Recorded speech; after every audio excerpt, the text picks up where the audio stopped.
Hello everyone, study group 96 channel में आप सभी का स्वागत है। कैसे हैं आप सब? आई होप कि आप सभी अच्छे होंगे और अपनी तैयारी में लगे होंगे। गाइस, ये हमारा सीटेट का ईवीएस का प्रैक्टिस सेट है। ठीक, इससे भी पहले हमने सीडीपी के प्रैक्टिस सेट बना दिए हैं। प्लेलिस्ट से जाकर उन सभी प्रैक्टिस सेट को देख लीजिए। चलिए ज़्यादा देर ना करते हुए वीडियो को स्टार्ट करते हैं। ठीक है, हमारा पहला क्वेश्चन क्या है? कक्षा 5 की पाठ्य पुस्तक में गोलकोंडा के किले का मानचित्र छपा है। इस मानचित्र के दाहिने निचले भाग पर एक पैमाना छपा है जो इस प्रकार है। ठीक है, पैमाना जो है 1 सेंटीमीटर बराबर कितना है? 110 मीटर है। यदि इस मानचित्र पर फतेह दरवाजा और पेटला बुर्ज के बीच की दूरी 15.4 सेंटीमीटर है, तो इन दोनों स्थानों के बीच की वास्तविक दूरी ज्ञात करना है। ठीक है, तो हम क्या करेंगे? हमारा दिया गया है, चलिए देख लेते हैं क्वेश्चन। हमारा क्या दिया गया है? जो पैमाना दिया गया है 1 सेंटीमीटर, 1 सेमी बराबर कितना दिया है? 110 सेंटीमीटर दिया गया है। ठीक है, और मानचित्र कितना दिया गया है? मानचित्र कितना दिया गया है? ये दिया गया है 15.4। कितना? 15.4 सेंटीमीटर। ठीक है, मानचित्र। तो पेटला बुर्ज के मध्य की दूरी ज्ञात करना है हमको। तो ऐसे में दोनों देशों की वास्तविक दूरी क्या होगी? तो वास्तविक दूरी लिख लेंगे, वास्तविक दूरी। ठीक है, वास्तविक दूरी क्या होगी?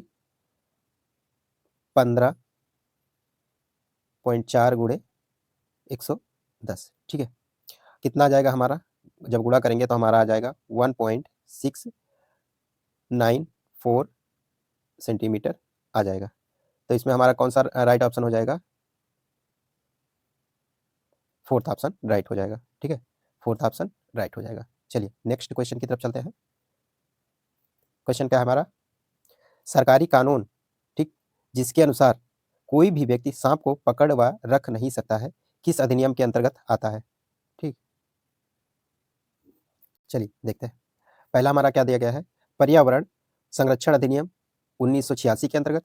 दूसरा है जैविक विविधता अधिनियम 2002 के अंतर्गत। वन्य जीव संरक्षण अधिनियम 1972 के अंतर्गत। चौथा क्या है? वन संरक्षण अधिनियम 1980 के अंतर्गत। तो कौन से के अंतर्गत आएगा? तो इसमें हमारा आ जाएगा ये वन्य जीव संरक्षण अधिनियम जो पारित किया गया था 1972। ये कौन सा हमारा राइट ऑप्शन हो जाएगा? राइट ऑप्शन हमारा हो जाएगा वन्य जीव संरक्षण अधिनियम 1972 हो जाएगा। ठीक है, ये अनुसूची यानी आर्टिकल कितने में दिया गया है? आर्टिकल में दिया गया है। ठीक, ये फर्स्ट, सेकेंड, थर्ड और फोर्थ में बताया गया है। ठीक है, चलिए नेक्स्ट क्वेश्चन की बात करते हैं। नेक्स्ट क्वेश्चन क्या हमारा? राजाजी राष्ट्रीय उद्यान स्थित है। कौन सा है? राजाजी राष्ट्रीय उद्यान स्थित है। तो राजाजी राष्ट्रीय उद्यान जो है ये उत्तराखंड में स्थित है। ठीक, और ये कब बना था? पर्यटक स्थल जो है बना था 1983 में। ठीक, चलिए हमारा चौथा क्या 64 क्या है? निम्नलिखित में से कौन सा अनवीकरणीय ऊर्जा का रूप है? तो सौर ऊर्जा है, भूतापीय ऊर्जा है, प्राकृतिक ऊर्जा है, प्राकृतिक गैस है, ज्वारीय ऊर्जा है। तो इसमें हमारा ऑप्शन कौन सा हो जाएगा जो अनवीकरणीय के अंतर्गत आएगा? तो हमारा राइट ऑप्शन हो जाएगा प्राकृतिक गैस हो जाएगा। ठीक है, ये आ जाएगा।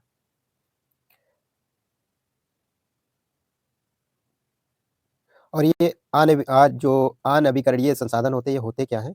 जिनकी हम स्थापना जो है दोबारा से नहीं कर सकते।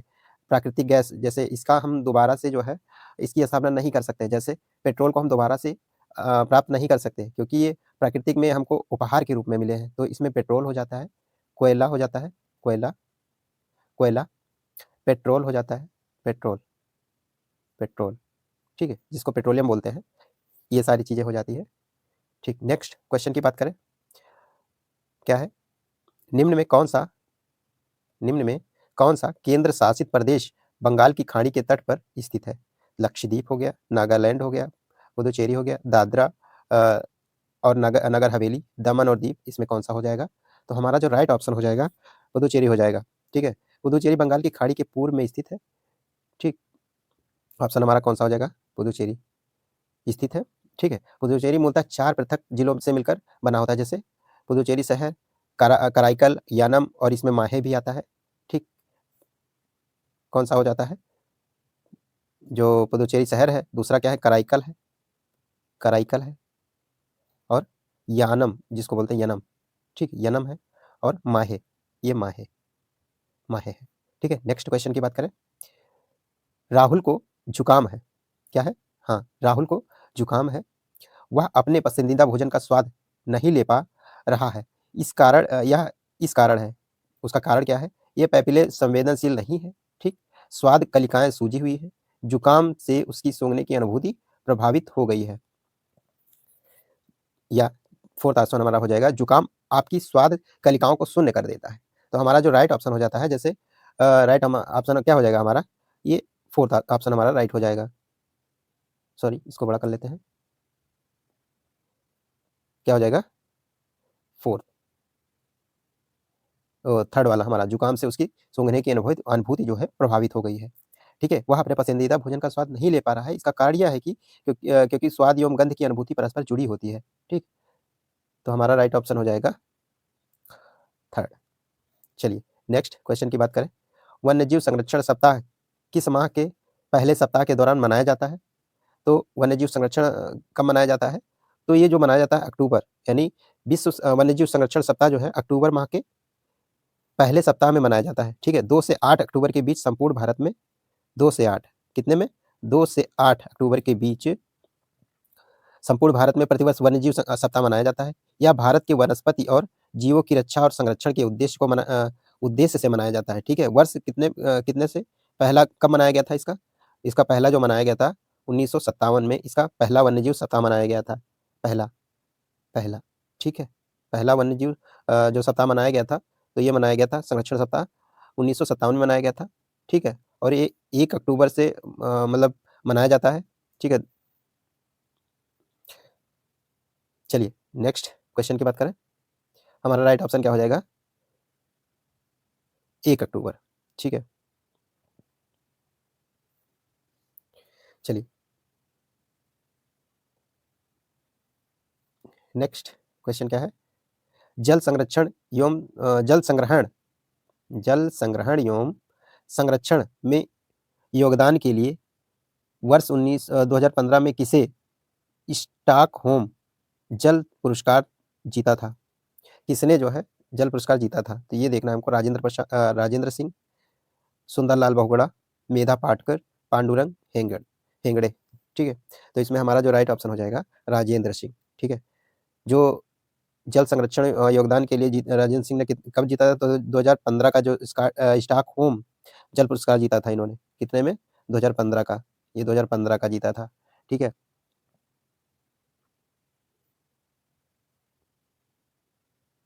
चलिए नेक्स्ट क्वेश्चन की बात करें, क्या है? मिलान करना है।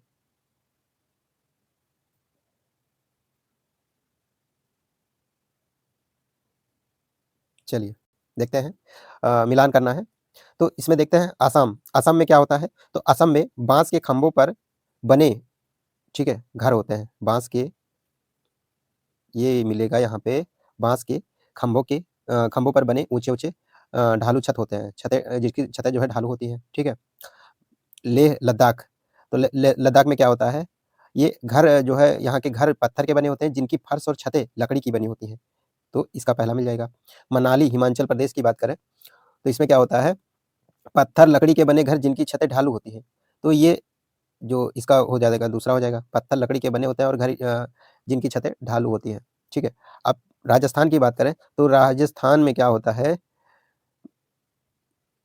मिट्टी की मोटी दीवारों दीवारों के घर जिनकी छतें कटीली झाड़ियों की बनी होती हैं, तो यहाँ पे जो हमारा डी हो जाएगा, ये वाला, मिट्टी की मोटी दीवारों के घर जिनकी छतें कटीली झाड़ियों की बनी होती है। तो देख लेते हैं इसमें हमारा राइट ऑप्शन कौन सा हो जाएगा?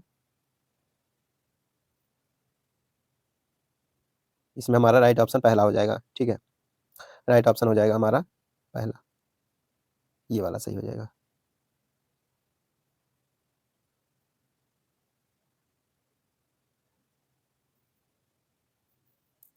ये सही हो जाएगा, ठीक है। चलिए क्वेश्चन क्या है, स्वाद कलिकाओं का सही अनुक्रम जीभ के सिरे से अगल अगल बगल और फिर पीछे तक का क्या होगा? पीछे तक का क्या होगा? ठीक है, तो ये देखना है मीठा, खट्टा, नमकीन, कड़वा। मीठा, नमकीन, खट्टा या कड़वा होगा? कड़वा, खट्टा, नमकीन, मीठा या कड़वा, नमकीन, खट्टा, मीठा। जो हम स्वाद लेते हैं उसका अनुक्रम कैसे होगा? पहले क्या मीठा लगेगा कि फिर खट्टा लगेगा या कड़वा लगेगा? तो यही देखना है हमारा। तो हमारा सबसे पहले क्या होगा? सबसे पहला मीठा ल होगा, फिर नमकीन होगा, फिर खट्टा होगा, फिर कड़वा होगा, ठीक है? स्वाद कलिकाओं का जीभ से अगल-बगल और पीछे तक के सिरे को सही अनुक्रम मीठा, नमकीन, खट्टा, कड़वा इस प्रकार से हो सकता है, ठीक है? तो हमारा जो राइट ऑप्शन हो जाएगा दूसरा हो जाएगा। पहले मीठा होगा, फिर नमकीन होगा, फिर खट्टा होगा, फिर कड़वा होगा, ठीक है? चलिए नेक्स्ट। किसी पौधे अथवा जंतु की प्रजाति जिसका गंभीर रूप से विलुप्त होने का खतरा हो, उसे कहते हैं क्या कहते हैं? संकटापन्न प्रजातियाँ कहते हैं या दुर्लभ प्रजातियाँ कहते हैं या स्थानीय प्रजातियाँ कहते हैं या विलुप्त हो चुकी प्रजातियाँ कहते हैं। तो कौन-सा इसको क्या कहते हैं? किसी जैसे क्या होता है, जब कोई विलुप्ति के कगार पर होगा तो उसको कहाँ पे रखेंगे? संकटापन्न प्रजातियों के रूप में रखेंगे। तो हमारा जो राइट ऑप्शन हो जाएगा पहला, पहला सही हो जाएगा, ठीक है? किसी पौधे की बात की गई है, पौधे अथवा जंतु की प्रजाति जिसका गंभीर रूप से विलुप्त होने का खतरा हो, उसे संकटापन्न प्रजातियों के रूप में कहते हैं, ठीक है? चलिए नेक्स्ट क्वेश्चन है, बृहत गिलहरी की प्रजाति पंचमढ़ी, ठीक? पंचमढ़ी जीवमंडल आरक्षित क्षेत्र तक सीमित है और यह कहीं और नहीं पाई जाती है। ऐसी प्रजाति को कहते हैं, तो ऐसी प्रजाति को क्या कहते हैं? अन्य स्थानिक प्रजाति, आक्रामक प्रजाति, स्थानिक प्रजाति या कीस्टोन प्रजाति। तो इसमें इसको क्या बोलेंगे? तो इसको जो बोलेंगे स्थानिक प्रजाति बोलेंगे। जैसे क्या होता है, बृहत गिलहरी की प्रजाति होती है पंचमढ़ी जीवमंडल आरक्षित क्षेत्र तक सीमित है, ठीक है? यह कहीं और नहीं पाई जाती है, ऐसे प्रजाति को स्थानिक प्रजाति कहते हैं, जो एक ही स्थान पे पाई जाती है, ठीक है? ऐसी भौगोलिक स्थानिक प्रजाति जो एक सीमित क्षेत्र में पाई जाती है, ठीक है? जैसे क्या कहते हैं कंगारू जो मूल रूप से ऑस्ट्रेलिया की स्थानिक प्रजाति है, इसी प्रकार जैसे लॉन्ग टेल की मैकाक जो होती है भारत की स्थानिक प्रजाति है। तो जो एक ही स्थान पे पाई जाती है, हर जगह नहीं पाई जाती है, उसको क्या बोलते हैं? स्थानिक प्रजाति बोलते हैं, ठीक है? तो ये हमारा स्थानिक प्रजाति हो जाएगा, ऑप्शन सही हो जाएगा। चलिए नेक्स्ट क्वेश्चन, नौसेना की परेड में लीडर के पीछे चलने वाली टुकड़ियों यानी प्लाटूनों की संख्या होती है, तो क्या होती है? 3 होती है, 4 होती है या 5 होती है या 7 होती है? तो इसकी संख्या जो होती है वो ये 4 होती है। कौन-सी होती है? 4 होती है, ठीक है?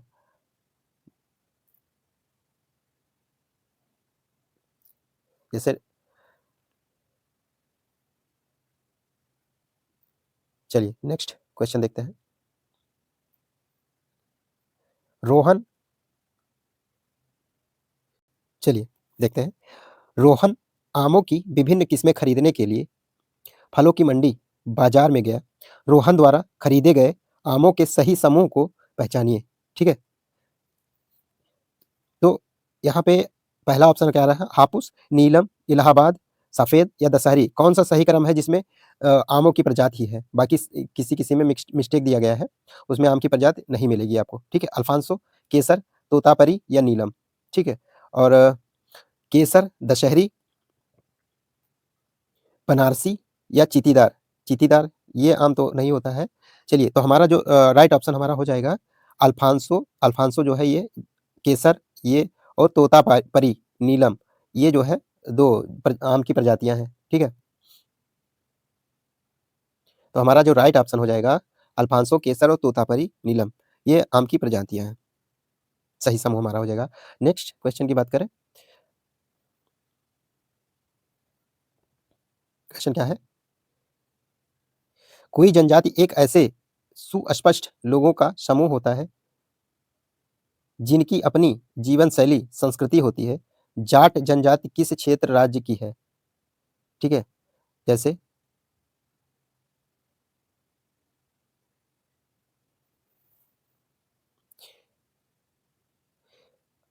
अंडमान निकोबार द्वीप समूह, झारखंड, नागालैंड, छत्तीसगढ़।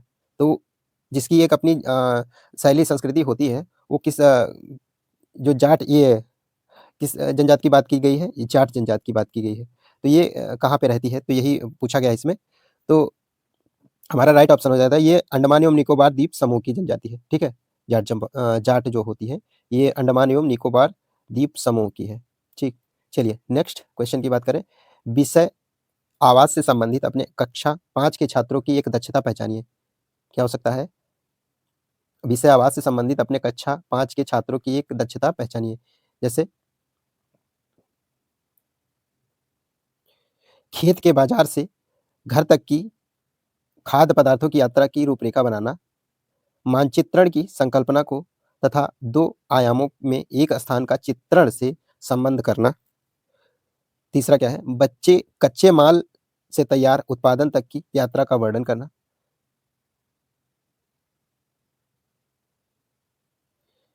और लास्ट क्या है हमारा? वनों के संरक्षण हेतु विविध जन आंदोलन का वर्णन करना।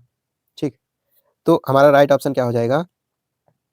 कक्षा 5 की दक्षता में क्या ज़रूरी है? तो यहाँ पे हमारा जो ज़रूरी है, मानचित्रण की संकल्पना को तथा 2 आयामों में एक स्थान का चित्रण से संबंध करना, ठीक है? ये विषय आवाज़ से संबंधित कक्षा 5 के छात्रों की दक्षता आवाज़ का मानचित्रण की संकल्पना को तथा 2 आयामों में एक स्थान के चित्रण में संबंध करना होता है, ठीक है? तो यहाँ पे हमारा जो सही ऑप्शन हो जाएगा, कौन-सा हो जाएगा? यहाँ पे दूसरा ऑप्शन सही हो जाएगा, ठीक? ये वाला, ठीक। चलिए, नेक्स्ट क्वेश्चन। क्या है क्वेश्चन? खाद्य यानी भोजन के प्रत्यय पर अपने छात्रों का रचनात्मक रूप से आकलन करने के लिए आप निम्नलिखित में से कौन से कार्य का चयन करेंगे? जैसे पक्षियों द्वारा खाए जाने वाले विभिन्न खाद्य पदार्थों के चित्र बनाना। दूसरा क्या है? शाकाहारी एवं मांसाहारी की परिभाषा याद दिलाना। और तीसरा क्या है? खाद्य पदार्थों से संबंधित विभिन्न मिथकों के बारे में कक्षा में विचार-विमर्श करना। तो और चौथा ऑप्शन भी देख लेते हैं, खाद्य स्वरूप खाए जाने वाले पौधों के भागों पर टेस्ट लिखना।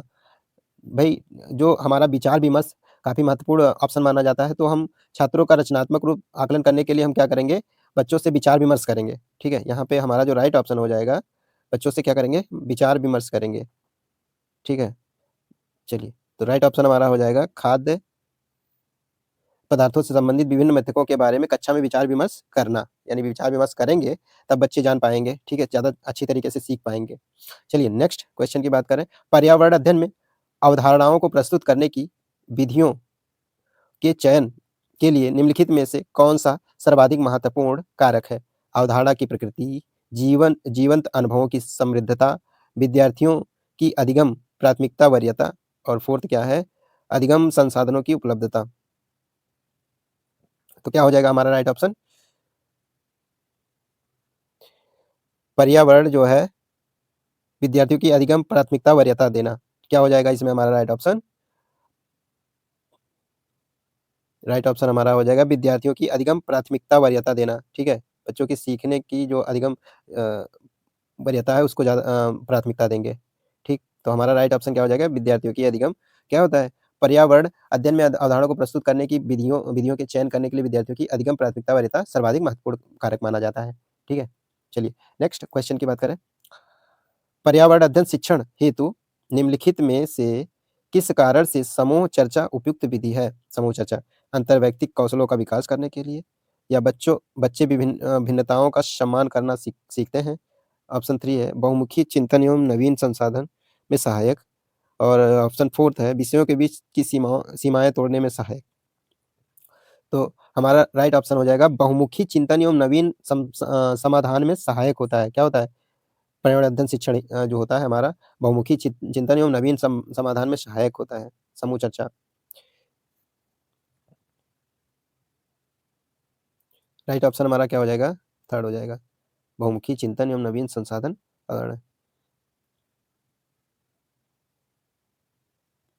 चलिए, हमारा अगला क्वेश्चन क्या है? कक्षा 5 के छात्रों के लिए परिवार मित्र विषय के लिए एक दक्षता की पहचान कीजिए। क्या होता है? सामुदायिक भोजन खाने के कारण उल्लेख कीजिए, स्थानांतरण तथा विस्थापन की में अंतर स्पष्ट कीजिए, ग्रामीण तथा शहरी क्षेत्रों में घरों की सामग्री में अंतर स्पष्ट कीजिए और फोर्थ क्या है? स्पष्ट कीजिए कि विविध प्रकार की वस्तुओं के निर्माण के लिए विभिन्न औजारों एवं सामग्री की आवश्यकता क्यों होती है? तो क्या होता है कक्षा 5 के पर्यावरण मित्र के लिए परिवार एवं मित्र विषय के लिए एक दक्षता तथा विस्थापन में अंतर से स्पष्ट होता है कि स्थानांतरण से प्राय एक स्थान से दूसरे स्थान पर जाना होता है, ठीक है? छात्र अपने परिवार को छोड़कर बाहर पढ़ने के लिए जाते हैं, यह छात्रों की सहमति से होता है, जबकि विस्थापन एक निश्चित दिशा में किसी वस्तु की स्थिति में वही हुए परिवर्तन से स्पष्ट होता है कि जो छात्र और मित्र के बीच होता है, जिसमें समय-समय पर मित्र परिवर्तित होते रहते हैं, ठीक है? यानी आपके इंटर के मित्र अलग होते होंगे और स्कूली जो आप क्लास 5th तक पढ़े या 8th तक पढ़े, कोई मित्र ऐसा भी होगा जो साथ में नहीं पढ़ा होगा। कोई दूसरा नए-नए मित्र बदलते रहते हैं, ठीक है? तो इसके कहने का मतलब है कि स्थानांतरण तथा विस्थापन जो होता है, स्थानांतरण तथा विस्थापन में अंतर स्पष्ट होता है, ठीक है? तो हमारा ऑप्शन हमारा सही हो जाएगा दूसरा, स्थानांतरण तथा विस्थापन में अंतर स्पष्ट कीजिए। चलिए, ईवीएस की पाठ्य पुस्तकों में वृत्तांतों को व्यापक रूप से शामिल किया गया है, जिससे कि ऑप्शन हमारा है ये एनसीएफ 2005 के निर्देशों का पालन हो। ऑप्शन बी है मूलभूत प्रत्ययों की समझ को बढ़ावा मिले। ऑप्शन सी है मूलभूत प्रत्ययों को सीखने में आनंद मिले। ऑप्शन डी है छात्रों में संप्रेषण के कौशलों का विकास हो।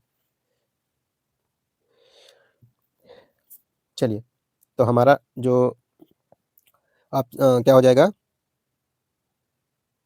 ऑप्शन दूसरा हमारा सही हो जाएगा। ए, बी और सी, यानी एनसीएफ 2005 के निर्देशों का पालन हो, ठीक है? एनसीएफ 2005 के निर्देशों का पालन हो और मूलभूत प्रत्ययों की समझ को बढ़ावा मिले और सी क्या है? मूलभूत प्रत्ययों को सीखने में आनंद मिले। आनंद मिलेगा तभी बच्चे सीख पाएँगे। नेक्स्ट क्वेश्चन क्या है? क्वेश्चन क्या है?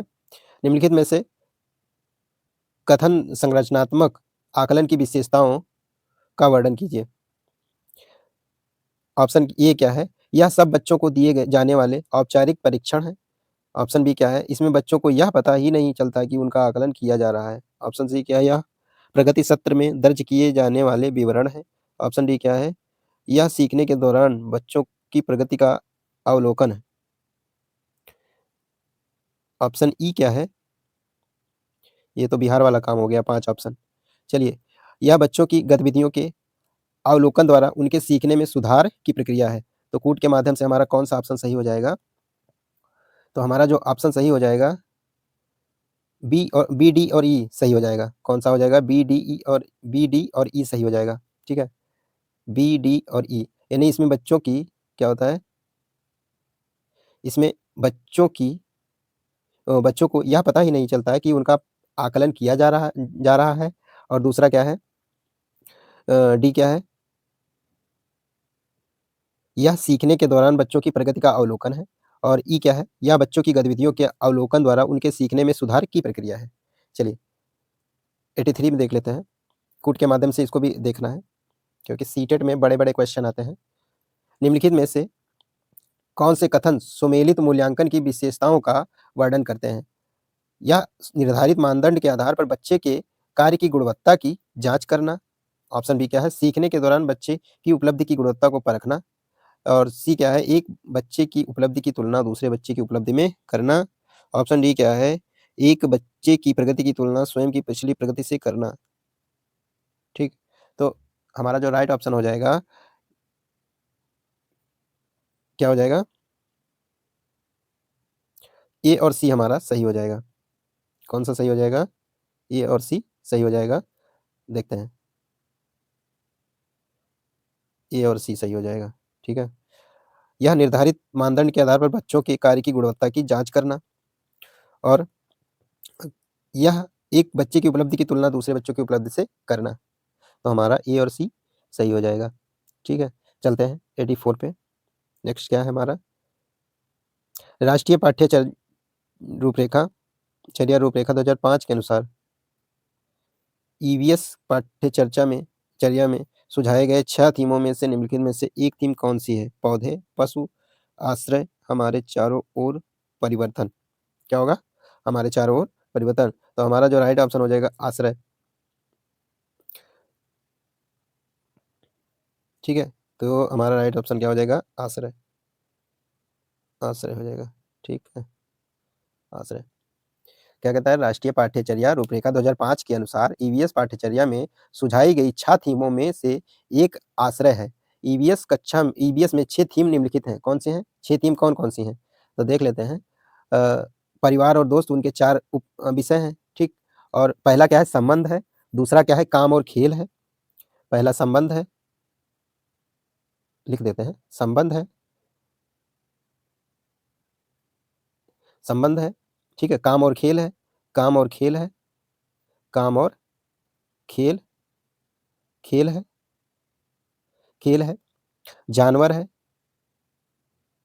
जानवर है, पौधे हैं, पौधे हैं और भोजन है, भोजन, भोजन है, पानी है। तो इसमें क्या हो जाएगा? जैसे भोजन है, पानी है, आश्रय है, यात्रा है, ये 6 जो हम बनाते हैं और काम करते हैं, ठीक है? भोजन, पानी, आश्रय, यात्रा, ये चीज़ें जो होती हैं। चलिए, तो हमारा राइट ऑप्शन क्या हो जाएगा? आश्रय।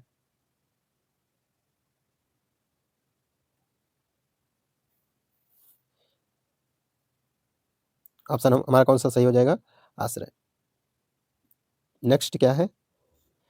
ईवीएस पाठ्यचर्या में थीम परिवार और मित्र सम्मिलित करता है। तो क्या आश्रय, कार्य और खेल, जल, जीवन, तो क्या सम्मिलित करता है?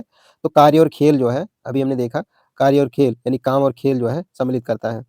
तो राइट ऑप्शन हमारा क्या हो जाएगा? दूसरा वाला सही है, काम और खेल सम्मिलित करता है। चलिए, देखते हैं नेक्स्ट। सबिया ने अपने चित्र क्या है? सबिया ने अपने सबिया ने अपने चित्र में आकाश को हरा और पेड़ को नीला रंग किया। उसके शिक्षक को पहले क्या करना चाहिए? तो ऑप्शन देख लेते हैं। सबिया ने आकाश और पेड़ का चित्र देखने के लिए कहे और चित्र फिर से बनाने को कहे, ठीक? यानी दोबारा से उसको कहे, देखने के लिए कहे, फिर बनाने के लिए। सबिया को बताया कि आकाश नीला होता है और पेड़ हरे होते हैं, उसने गलत रंग किया है। ऑप्शन 3 है, उसके चित्र की सराहना और उसकी पूछे कि उससे और पूछे कि उसने इन रंगों का चयन क्यों किया। ऑप्शन 4 है, सबिया को बगीचे में ले जाए और उसे आकाश और पेड़ देखने के लिए कहे, आकाश और पेड़ देखने के लिए। तो हमारा जो राइट ऑप्शन हो जाएगा, क्या हो जाएगा? उसके चित्र की सराहना करे, ठीक है? उसके चित्र की सराहना करे, उससे पूछे कि उसने इन रंगों का चयन क्यों किया है? तो बताएगा कि हमने इन-इन चीज़ों को देखा है, ये ऐसे होते हैं, तो इसीलिए हमने इसका कलर इस प्रकार से किया है, ठीक है? चलिए, देखते हैं नेक्स्ट क्वेश्चन।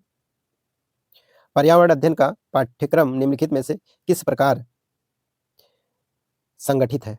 किस प्रकार संगठित है? बच्चे के निकटस्थ परिवार से प्रारंभ होकर व्यापक पर्यावरण तक। ऑप्शन बी क्या है? व्यापक पर्यावरण से प्रारंभ होकर बच्चे के निकटस्थ परिवेश तक, या स्व के रूप में बच्चे से प्रारंभ होकर स्व यानी के रूप में व्यापक संदर्भ तक। तो डी क्या है? स्व के रूप में व्यापक संदर्भ में, स्व के रूप में बालक तक, ठीक है? स्वयं। तो हमारा जो राइट ऑप्शन हो जाएगा, क्या हो जाएगा? हमारा बच्चे निकटस्थ परिवार से प्रारंभ होकर व्यापक पर्यावरण तक होंगे। तो ये हमारा, ये तो सही हो जाएगा। फिर दूसरा क्या है? व्यापक पर्यावरण से प्रारंभ होकर बच्चे के निकटस्थ परिवेश तक होगा, ठीक?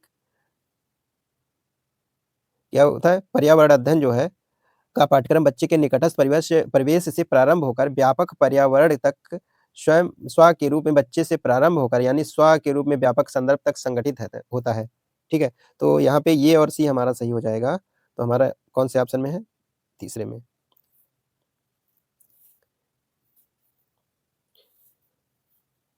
88 क्या है? निम्नलिखित में से कौन से कथन बच्चों के पर्यावरण से सीखने के बारे में सर्वाधिक उपयुक्त है? ऑप्शन ये है, बच्चे अपने प्रयासों से अकेले सीखते हैं। ऑप्शन बी क्या है? बच्चे पर्यावरण से अंतःक्रिया द्वारा सीखते हैं। ऑप्शन सी क्या है? बच्चे अपने दोस्तों के साथ चर्चा द्वारा सीखते हैं। बच्चे शिक्षक की व्याख्या से सीखते हैं। तो कौन-सा ऑप्शन हमारा राइट हो जाएगा? तो बच्चे जो है पर्यावरण में अंतःक्रिया द्वारा सीखते हैं, ये हमारा बिल्कुल राइट ऑप्शन हो जाएगा। बच्चे जो है अंतःक्रिया से अंतःक्रिया द्वारा सीखते हैं। चलिए नेक्स्ट।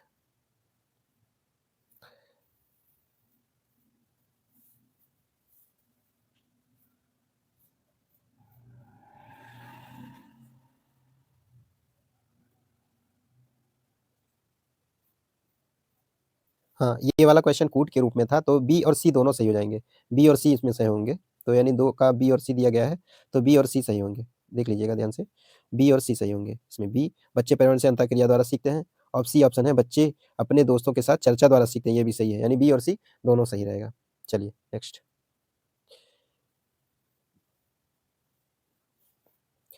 क्वेश्चन क्या है? अंतरा को अकेले पहेली हल करना मुश्किल लग रहा था, लेकिन अपने बड़े भाई प्रसून के साथ वह कुछ ही मिनटों में पहेली को आसानी से सुलझा सकी। इसका कारण निम्नलिखित में से क्या हो सकता है? बच्चे बौद्धिक विकास की क्रमिक अवस्थाओं में स्वाभाविक रूप से विकसित होते हैं। बच्चे वयस्क के सहारे द्वारा दिए गए इसके फोल्डिंग से समीपस्थ विकास के क्षेत्र को पार कर लेते हैं, या और भी है ऑप्शन देख लेते हैं। बच्चे परिवेश से अंतःक्रिया के माध्यम से सीखते हैं, और ऑप्शन डी क्या है, फोर्थ क्या है, बच्चे सामाजिक अंतःक्रिया में अर्थ निर्माण करते हैं। तो हमारा जो राइट ऑप्शन हो जाएगा, बच्चे वयस्क के सहारे द्वारा दिए गए इसके फोल्डिंग से समीपस्थ विकास के क्षेत्र को पार कर लेते हैं। तो यहाँ हमारा ये सही हो जाएगा। ठीक है? यहाँ ये सही हो जाएगा। क्या होता है, बच्चे वयस्क के सहारे द्वारा दिए गए इसके फोल्डिंग से समीपस्थ विकास के क्षेत्र को पार कर लेते हैं। चलिए, लास्ट क्वेश्चन हमारा आज का है।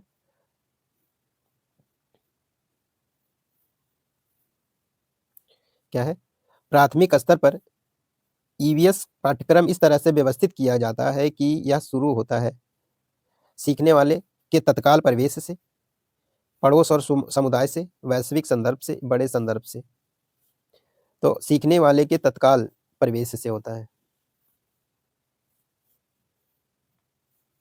तो हमारा राइट ऑप्शन क्या हो जाएगा? सीखने वाले के तत्काल परिवेश के रूप में।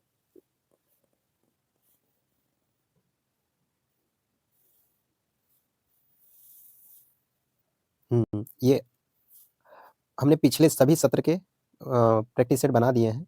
अगर आपने नहीं देखा है तो प्लेलिस्ट से जा करके उन सभी वीडियोस को देख लीजिए, काफ़ी हेल्पफुल साबित होंगे एग्ज़ाम में, ठीक है? और आपने अगर हमारा व्हाट्सएप ग्रुप और टेलीग्राम ग्रुप नहीं जॉइन किया है, व्हाट्सएप ग्रुप, ठीक?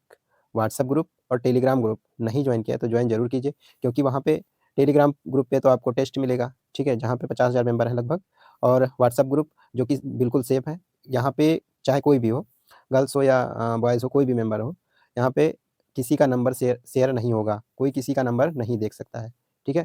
तो चलिए, आज के लिए इतना ही। धन्यवाद आप सभी को, और चैनल को लाइक, शेयर और सब्सक्राइब ज़रूर कर दीजिए, क्योंकि पीडीएफ बना करके थोड़ा मेहनत लगती है बनाने में। अगर आपको अच्छा लगता है, थोड़ा-सा भी अच्छा लगता है तो लाइक, शेयर, कमेंट और सब्सक्राइब ज़रूर कीजिएगा। धन्यवाद आप सभी को।